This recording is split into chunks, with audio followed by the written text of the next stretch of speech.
नमस्ते सदावत्सले मातृभूमि। हम लोग बात करने जा रहे हैं तमिलनाडु में नई सरकार और हाई कोर्ट के सामने ऑन रिकॉर्ड कुछ बातें होना। तमिलनाडु में हम सब जानते ही हैं टीवीके की सरकार बनी है और उसने एक अचानक उलटफेर केजरीवाल की तरह किया है।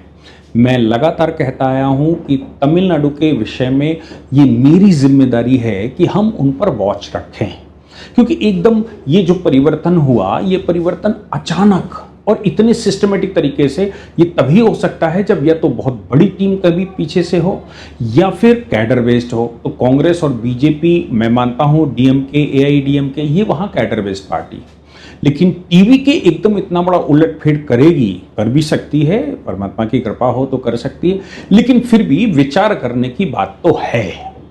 इसलिए हम लगातार उस पर वॉच रखते हैं। आज ऑनरेबल हाई कोर्ट के सामने ऐसा ही एक प्रकरण आया। ऑनरेबल जस्टिस स्वामीनाथन, हम सब जानते ही हैं कि ऑनरेबल जस्टिस स्वामीनाथन मुरुगन मंदिर के मामले में कैसे स्टालिन सरकार के सामने खड़े हुए थे। ऑनरेबल जस्टिस स्वामीनाथन और ऑनरेबल जस्टिस लक्ष्मी नारायणन, इन दो लोगों, उन दो जजेस की बेंच में ये मामला सामने आया और मामला इतना गंभीर था। और जो पिटिशनर सुब्रमण्यम करके हैं, उन्होंने जो पिटीशन फाइल की उसमें जो डिस्क्लोज किया, तो ऑनरेबल कोर्ट ने कहा हम इसको ऑन रिकॉर्ड ले रहे हैं। मामला उन्होंने कहा कि तमिलनाडु के हर एक उसमें बहुत बड़े स्तर पर पोस्टर लगाए गए हैं और ये कहा जा रहा है कि हर गांव में एक चर्च बनाया जाएगा। तमिलनाडु में आबादी तो ईसाइयों की ज़्यादा है नहीं, 90% या मोर देन 90% आबादी तो हिंदुओं की है। फिर हर गांव में चर्च बनाने की बात और वो पोस्टर लगाना, डिमांड करना और सरकार के प्रतिनिधियों के जो कारनामे हैं, जैसे पीछे उन्होंने उदयनिधि स्टालिन की बात की। उदयनिधि स्टालिन ने विधानसभा में जाकर फिर वही बातें दोहराई और टीवीके सरकार बन चुकी थी और वो शांत रहे। दूसरा, विधानसभा के अध्यक्ष ने जब इनॉग्रल सेशन शुरू किया तो उसने बाइबल को कोड किया वहां और बाइबल को कोड करते हुए अपनी बात शुरू की। बाइबल के तमाम उद्धरण बताए कैसे वो चलाना चाहते हैं प्रदेश को। ये बता रहा है कि टीवी के, मतलब जो पिटिशनर है सुब्रमण्यम, वो ये कह रहे हैं कि टीवीके की सरकार बनने के बाद एकदम माहौल प्रदेश का बदल गया है। ईसाई एकदम उत्साहित होकर बाहर आ गए हैं और वो ये कह रहे हैं कि वो अब इसको ईसाईस्तान टाइप का बनाएंगे। इसी बीच में कोयम्बटूर का जो पिटीशन है ओरिजिनली वो कोयम्बटूर की है। कोयम्बटूर में एक चर्च, बहुत बड़े चर्च का निर्माण हो रहा है, मेन रोड पर हो रहा है और उसके सामने ही मंदिर है। मंदिर बहुत पुराना है और चर्च का निर्माण अब हो रहा है। हालांकि वो पहले चर्च का निर्माण हो रहा था तो उसको बैन कर दिया गया था, बंद किया गया था, लेकिन अभी चर्च का निर्माण वहां पर हो रहा है। चर्च का निर्माण हो रहा है तो वो पिटीशन हाई कोर्ट आई, सरकार से उन्होंने कहा कि भाई इसको रुकवाओ, क्योंकि जो नियम है, तमिलनाडु के भी जो नियम हैं वो उन नियमों के अनुसार नहीं बन रहा है। बताया गया कि ये जो गांव जहां पर ये चर्च बनाया जा रहा है वहां 85% आबादी, बल्कि 90% आबादी, 92% आबादी हिंदुओं की है, 7% आबादी वहां मुसलमानों की है और लेस देन 1% आबादी ईसाइयों की है। ईसाई इतनी कम संख्या में वहां पर हैं और छुपे हुए क्रिप्टो क्रिश्चियन टाइप हैं कि वो खुलकर भी बात नहीं करते, तो यहां ये चर्च बनाने का कोई मतलब नहीं बनता। दूसरी एक जो नई बात, पहली बार मैंने तो एटलीस्ट पहली बार सुना है, पहली बार ये जो नई बात आई कि कोर्ट ने ये संज्ञान लिया कि मंदिर की छत से चर्च पर पत्थर मारे जा सकते हैं, उसकी पहुंच में है, और चर्च की छत से मंदिर तक पत्थर चलाए जा सकते हैं अगर वो चर्च बनता है तो। यानी कि पत्थरबाजी मैन्युअली वहां पर हो सकती है या हुई कभी तो एक दूसरे के ऊपर पत्थर चल सकते हैं, एक दूसरे की अप्रोच में, ह्यूमन एफर्ट से अप्रोच में, बंदूक चलाना, गुलेल चलाना, ये सब छोड़ दिए, हाथ से पत्थर वहां फेंका जा सकता है। और ऐसी परिस्थिति में कोयम्बटूर एक सेंसिटिव जिला है। उन्होंने कहा कोयम्बटूर एक सेंसिटिव जिला है, पहले ही हिंदू बनाम मुस्लिम कई बार वहां पर होता रहा है। ऐसी परिस्थिति में इस सेंसिटिव जिले में अगर इस तरह के धार्मिक स्थल बनाए जाते हैं बिना अनुमति के, बिना किसी कारण के, तो ये विवाद का कारण बनेगा।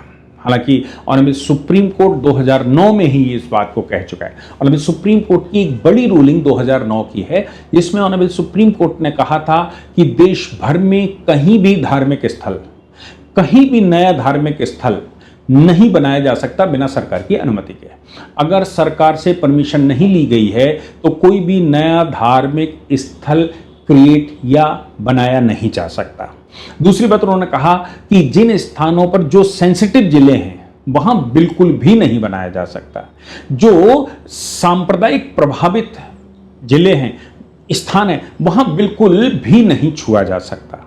साथ में ऑनरेबल सुप्रीम कोर्ट ने यह भी कहा था कि पब्लिक प्लेस पर अगर कोई मंदिर कोई धार्मिक स्थल बनता है तो वो किसी भी हालत में, चाहे मेजॉरिटी हो माइनॉरिटी हो, वहां दंगा प्रभावित हो या ना हो, पब्लिक प्रॉपर्टी पर कोई धार्मिक स्थल बिल्कुल नहीं बनाया जा सकता। ऑनरेबल सुप्रीम कोर्ट ने 2009 में एक जजमेंट और दिया था, और उस जजमेंट के बाद अभी कई हाई कोर्टों ने यह बात कही कि 2009 के बाद जितने भी धार्मिक स्थल नए बने हैं सबका सर्वे होना चाहिए, उनकी परमिशन मांगी जानी चाहिए, और अगर सरकारी जमीन पर है तो तत्काल बिना किसी नोटिस के भी उसको तोड़ा जा सकता है। बिना किसी उसको नोटिस देने की जरूरत नहीं है। अगर पब्लिक प्लेस पर कोई धार्मिक इंक्रोचमेंट है, किसी भी प्रकार का है, तो उसको बुलडोजर से गिराया जा सकता है। अब योगी जी हैं, 2009 के जजमेंट को ध्यान में रखते हुए उत्तर प्रदेश सरकार ने बहुत सारे स्ट्रक्चर गिरा डाले। उन्होंने कहा 2009 के बाद, पहली बात 2009 के बाद बना है, दूसरी बात सरकारी जमीन पर कभी भी बना हो वो सुप्रीम कोर्ट कहता है कि उसका इंक्रोचमेंट माना जाएगा, और ये इंक्रोचमेंट कभी भी सार्वजनिक जगह पर गिराया जा सकता है। सार्वजनिक जगह पर किसी भी प्रकार से बिना अलॉटमेंट की कोई जमीन दी भी नहीं जा सकती। इसके अलावा हल्द्वानी वाला विषय हालांकि ऑनरेबल सुप्रीम कोर्ट में है, लेकिन हल्द्वानी विषय पर भी हाई कोर्ट ने साफ तौर पर कहा कि रेलवे की जगह पर कुछ नहीं हो सकता, आपने कुछ भी बना लिया हो, सब गिराना पड़ेगा। आपको याद होगा इसी प्रकार का एक विवाद नोएडा में आया था जब योगी जी की सरकार बनी थी उत्तर प्रदेश में, भाजपा की सरकार उत्तर प्रदेश में पहली बार बनी थी। उस समय रोड पर नमाज, पार्क में नमाज और ये सब चल रहा था। इन सबको बैन किया गया था, तो ऊधम मचा था और कोर्टों तक मामला पहुंचा था। कोर्टों ने भी उस समय फेवर में, सरकार के फेवर में कहा था ये सार्वजनिक जगह है, सार्वजनिक जगह पर बिना अनुमति के कोई भी कार्य नहीं हो सकता, चाहे वो धार्मिक कार्य क्यों ना हो। अगर सार्वजनिक जगह पर कोई कार्य होता है तो आपको डिस्ट्रिक्ट एडमिनिस्ट्रेशन से अनुमति लेनी पड़ेगी कि भाई आप वहां टेंट लगाओगे, उसकी व्यवस्था क्या करनी पड़ेगी। लेकिन आप कहते हो कि हम वहां इकट्ठे होकर नमाज पढ़ेंगे, हम इकट्ठे होकर रोड जाम कर देंगे, हम इकट्ठे होकर कुछ और धार्मिक कृत्य करेंगे, वो किसी भी समुदाय का हो, वो हिंदुओं का हो, मुसलमान का हो, ईसाइयों का हो, किसी का भी हो, वो अनुमति नहीं दी जा सकती। ये कुछ प्रेसिडेंट हमारे यहां तय हुए थे। इसके अलावा ऑनरेबल हाई कोर्ट्स ने यह बात भी कई बार कही है कि किसी भी आबादी क्षेत्र में कभी भी प्रेयर हॉल नहीं बनाए जा सकते, चाहे वो सीक्रेटली प्राइवेटली ही इकट्ठे किए जा रहे हों, लेकिन वहां प्रेयर हॉल नहीं बनाए जा सकते, आपको अनुमति लेनी पड़ेगी। किसी भी ऐसे सार्वजनिक स्थान पर जहां शोर शराबा होता है, शोर शराबा होने की संभावना है, ऐसा कोई लाउड स्पीकर नहीं बजाया जा सकता, और ऐसा कोई स्थान नहीं चिन्हित किया जा सकता जिससे कि लोगों को, वहां के समुदाय को समस्या हो। इन सभी जजमेंटों को ध्यान में रखते हुए ऑनरेबल जस्टिस स्वामीनाथन, हम सब जानते हैं त्रिपुंड लगाकर बैठते हैं, और वो लगातार तमिलनाडु सरकार के खिलाफ, पिछली वाली सरकार के खिलाफ वो करते रहे, और जो नई सरकार बैठी उसमें भी मैंने कहा था कि उन्होंने नोटिस इशू कर दिया कि भाई आप बताओ कि ये फंडों का क्या होगा, इन फंड्स को कैसे यूटिलाइज करते हैं और इन फंड्स को कैसे आप गलत तरीके से करते हैं, और ये फंड जो हैं वो उनमें सरकारी इंटरवेंशन कैसे होता है, ये सब कुछ ऑनरेबल जस्टिस स्वामीनाथन और ऑनरेबल जस्टिस लक्ष्मी नारायण, उनकी अदालत में भी कुछ इस तरह के मामले आते रहे हैं। मदुरै बेंच का मामला है। इन दोनों जजेस ने स्टे करते हुए कि भाई कोर्ट ये नहीं बन सकता, चर्च ऐसे स्थान पर नहीं बन सकता जहां पर हिंदू आबादी या वहां की जो लोकल आबादी है वो लोकल आबादी ऑब्जेक्शन कर रही हो। अब मेजोरिटी में भी नहीं और आपकी आवश्यकता भी नहीं, फिर ये किस लिए इस्तेमाल होना। तो पिटिशनर का कहना था कि ये सब कन्वर्जन के पर्पस के लिए इस्तेमाल होना है। इन चर्चों को बनाकर यहां भव्यता देकर वहां के गरीब लोगों को खाना खिलाना, गरीब लोगों की दवाई करना और फिर उनको कन्वर्ट करना, किसी न किसी बहाने से उनको लाकर कन्वर्जन का खेल खेला जाएगा, जो तमिलनाडु में खेलने का प्रयास हो रहा है नई सरकार के बनने के बाद। हाई कोर्ट ने कहा कि हम ये सारा मामला, जब आप कहते हो कि पोस्टर लगे हुए हैं, हर गांव में चर्च बनाया जाएगा, जब आप कहते हो कि इस बात के प्रमाण दिए गए हैं या इस बात को कहा गया है कि नहीं ये जो स्थान हैं इन स्थानों पर चर्च बनाए जाएंगे, जब आप कहते हो कि असेंबली के अंदर, जो कि सेकुलर स्टेट है, असेंबली के अंदर बाइबल कोड करते हुए अगर उसका अध्यक्ष शुरुआत करता है और कहता है इसके अनुसार शासन करना है, तो ये मैं ऑन रिकॉर्ड चढ़ाता हूं। सरकार सेकुलर होती है, सरकार की कोई जाति पंथ संप्रदाय नहीं होता, सरकार सबके लिए होती है। मद्रास में जो सरकार या तमिलनाडु की सरकार है वो सबके लिए। फिर एक और बहुत महत्वपूर्ण बात थी, जब पट्टा दिखाया गया, वो जो रेवेन्यू रिकॉर्ड दिखाया गया, तो रेवेन्यू रिकॉर्ड में जहां पर ये बन रही है चर्च, वहां वो जमीन सड़क के नाम चढ़ी हुई है, यानी कि वो सार्वजनिक रोड है। सार्वजनिक रोड भले ही बंजर पड़ा हो, लेकिन सरकार ने जब भी रेवेन्यू बना होगा, जब उसको अलॉट किया होगा तो छोड़कर रखी होगी। सरकार के पास जब संसाधन होंगे तब वो वहाँ रोड बना सकती है और बाकी चीज़ें बना सकती है, बस स्थानक बना सकती है, यानी कि बस अड्डे, रेलवे स्टेशन, कुछ भी बनाती है, तो वो ज़मीन वहाँ छोड़कर रखी जाती है पहले से। और ये वर्षों तक इस तरह की ज़मीनें पड़ी रहती हैं। जब सरकार को ज़रूरत पड़ती है तो वो अपने रिकॉर्ड निकालते हैं और रिकॉर्ड निकाल कर कहते हैं ये सड़क की ज़मीन है, यहाँ पर हमको सड़क बनानी है। अगर वहां पर पहले मकान बन गए होते तो उस समय तोड़ते हैं। फिर वो लोग कहते हैं कि सरकार जो है वो तोड़फोड़ कर रही है, मेरी दुकान थी, मेरा मकान था, मेरा ये था, मेरा वो था। सरकार अपनी जमीन ले लेती है, फिर ज्यादा तकलीफ होती है। लेकिन जब 2009 का जजमेंट और सुप्रीम कोर्ट का ये कहता है कि नहीं ये स्थान दोबारा इस्तेमाल किया ही नहीं जा सकता अगर वो सार्वजनिक जमीन है। ये जो चर्च का, कोयम्बटूर के चर्च का मामला है, ये जमीन सार्वजनिक जमीन है। सार्वजनिक जमीन से मतलब है कि इस जमीन पर रोडवेज पर चढ़ा हुआ। जब रेवेन्यू रिकॉर्ड कोर्ट के सामने लाए गए तो कोर्ट ने भी इस बात को देखकर कहा कि भाई ये प्राइवेट जमीन होती तो एक बार सोचने का विषय था, किसी व्यक्ति की व्यक्तिगत जमीन होती तो इस पर सोचने का विषय था, एक बार हम उसकी हियरिंग चलाते। लेकिन जब ये जमीन सार्वजनिक जमीन है, राज्य सरकार की जमीन है, यानी कि पब्लिक यूटिलिटी की जमीन है, तो इस जमीन पर चर्च बनाया ही कैसे जा सकता है। हालांकि नोटिस इशू करते हुए अधिकारियों से पूछा कि भाई इस पर आप क्या कर रहे हो, जिसके संरक्षण में ये जमीनें हैं वो क्या कर रहे हैं। अब आप सोचो कि जब स्टालिन सरकार बैठी हुई तो वो मंदिरों के पीछे पड़े हुए थे और मंदिरों के पीछे पड़कर मंदिर की जमीन पर बहुत कुछ गड़बड़ कर रहे थे और मंदिर के पैसे के पीछे पड़ गए थे कि मंदिर में जो चढ़ावा चढ़ता है तमिलनाडु में, चूंकि तमिलनाडु शैविज्म का बड़ा स्थान रहा है, तमिलनाडु के जो चोल वंश के राजा रहे उन्होंने बहुत कुछ निर्माण करवाया और बहुत ऊंचे ऊंचे दक्षिण भारतीय शैली के मंदिर हैं। ये पर्यटन की दृष्टि से पूरे विश्व का ध्यान आकर्षण करते हैं, खासतौर से मदुरै और अगल बगल का क्षेत्र पूरे विश्व का ध्यान आकर्षण करता है और इससे वहां की इकोनॉमी भी चलती है। ऐसी परिस्थिति में मंदिरों का पैसा लेकर सरकार ये कहती है कि हम कोरोना टाइम पर मस्जिदों को बांट देंगे, कोरोना टाइम पर हम चर्चों को खाना भेज देंगे, तो फिर मंदिरों का पैसा क्यों नहीं। इस पर ऑनरेबल यही स्वामीनाथन साहब ने भी पहले भी कहा था कि देखो भाई मंदिर का पैसा है तो आपके पास इतने सारे मंदिरों में कितने मंदिरों को आप मदद करते हैं, आप ये 34-35 मंदिरों का पैसा क्यों ले रहे हैं। आप इनका पैसा लेके जो मंदिर निर्जीव पड़े हुए हैं, जो खाली पड़े हुए हैं, जहां चढ़ावा नहीं आता, जो अपने को मैनेज भी नहीं कर पा रहे हैं, अर्चक का खर्चा नहीं निकल पा रहा है, उनमें क्यों नहीं खर्च किया जाता। अगर वाकई में एंडोमेंट एक्ट के तहत, रिलीजियस चैरिटेबल एंडोमेंट एक्ट के तहत ये वाकई में आपको मंदिरों को मैनेज करना है तो जिन मंदिरों में चढ़ावा ज्यादा है उनको उनके संरक्षण में कुछ मंदिर दे देना चाहिए, उनको गोद ले लेना चाहिए। वो गोद लेकर उन मंदिरों का जीर्णोद्धार करवाएं, उन मंदिरों को चालू करवाएं, उनको पर्यटक स्थल की तरह विकसित करवाएं। लेकिन ऐसा तमिलनाडु में नहीं होता क्योंकि सरकार का इंटेंशन ठीक नहीं।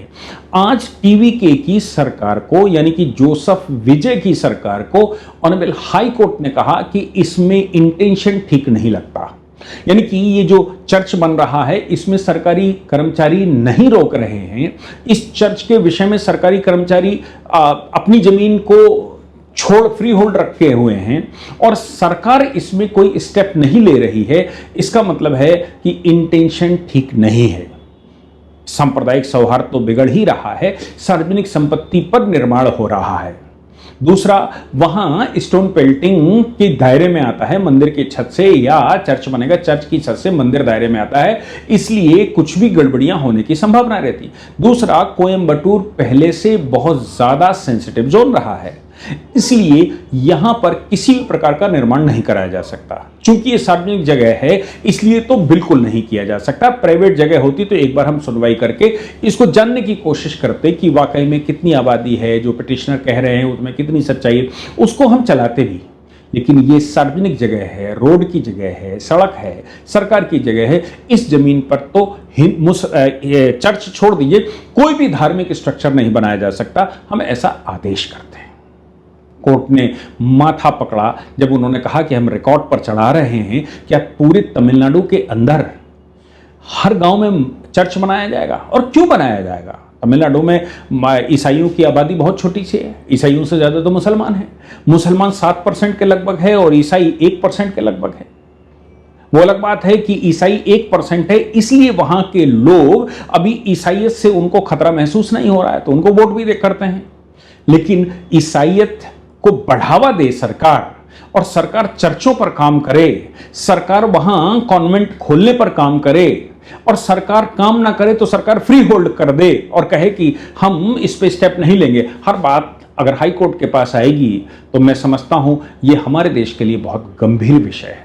लेकिन इससे मुझे लगता है कि जो हाई कोर्ट ने संज्ञान लिया, हाई कोर्ट का जो कमेंट आया, हाई कोर्ट ने जिस प्रकार से और ऑन रिकॉर्ड जो बातें चढ़ाई, उससे टीवीके की सरकार यानी कि जोसेफ विजय की सरकार पर कुछ संशय तो पैदा होता है कि आखिर ये व्यक्ति आगे किस करवट बैठेगा और इसकी चाल क्या होगी, इसका रास्ता क्या होगा, और ये किस रास्ते पर जाकर किस हद तक जा सकता है। अभी सरकार नई नई है तो उसको समझने में थोड़ा टाइम लगेगा, सिस्टम को समझने में टाइम लगेगा, सिस्टम के अलावा जो हायरार्की है उसको समझने में टाइम लगेगा, तमिलनाडु के स्ट्रक्चर को समझने में टाइम लगेगा, सेंट्रल बनाम स्टेट को समझने में टाइम लगेगा, और समुद्र बनाम यानी कि श्रीलंका, तमिल बनाम और बाकी का वहाँ जो गणित है उसको समझने में टाइम लगेगा।